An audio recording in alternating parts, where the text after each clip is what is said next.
We'll go around through each person now, and we'll get you to talk about what's your experience, what's it like to teach, to be teaching online. Describe a little bit of one of your classes just in a short period of time and the dynamics of that class. So maybe we'll go back the other way now. We'll start with you, Nick, and work our way across. Okay. Well, when I first started teaching, it was a really disorienting experience because you're talking into a computer. You feel like you're talking into kind of an empty void. It's very hard to know if people are listening to you or paying attention. You don't have people nodding their heads like you're doing. All that feedback that you're getting in the classroom, initially I found very disorienting.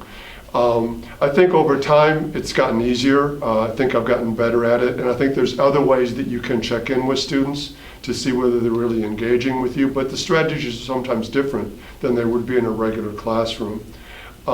One of the things, as you know, that I'm doing now is I teach classes with a group physically in the class and a group that's also piped in from online. And that raises new kinds of challenges to make sure that all the students, regardless of their location, are getting a seamless educational experience and that they're interacting with each other, as well as watching my talking head during the class. I'll probably say more about that later. Great. Yeah, I want to pick up on some of the things that Nick talked about because I got my start in online visiting one of Nick's classes back in the days when you could tell different student voices by the color of ink that came up on the screen. And I think very quickly things changed to being able to hear students but on a rather significant audio delay. And I taught with students who were very interested in technology-based learning themselves, who'd been engaged in online chat forums, who gamed for dozens of hours a day.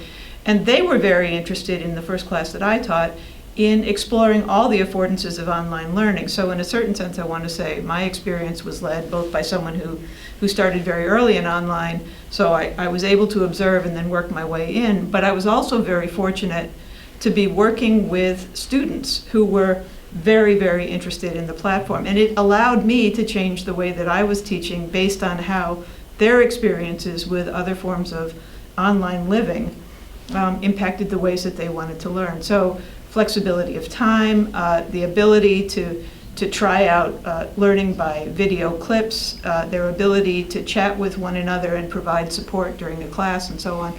Those all became very important things. And as I started to teach online more, I became aware that students were coming to online with some anxieties that I had when I'd started teaching there, which were they wouldn't be able to make sufficient connections with one another. And what I saw by raising this as an issue in our orientations and in our first classes together is that they immediately jumped in and provided support to one another in creative ways, whether it was through use of emoticons, which now seem old-fashioned, or whether it was just always keeping the chat box full of encouraging language to one another, or really disputing with one another in ways that both indicated a strong disagreement but a desire to stay together. And I found that the students were the ones who were working at the edges of what's possible, and it helped me develop my teaching to really fold in some of their innovations to my classes as a normal way of doing business. Peter. Well, change, I guess, is sort of a common theme that both Nick and Chris have mentioned. When we started the first online program in 1998, it was a brand new innovation. Campus had made seed money available and nobody knew if it would actually take off. It was an experiment, it seemed like something was worth trying.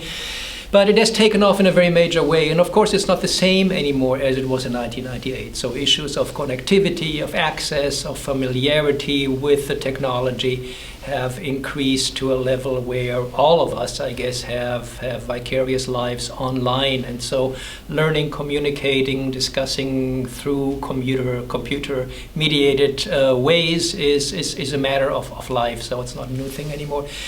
What has remained constant over the years, I think, is two things. First of all, the caliber of students that we're able to attract.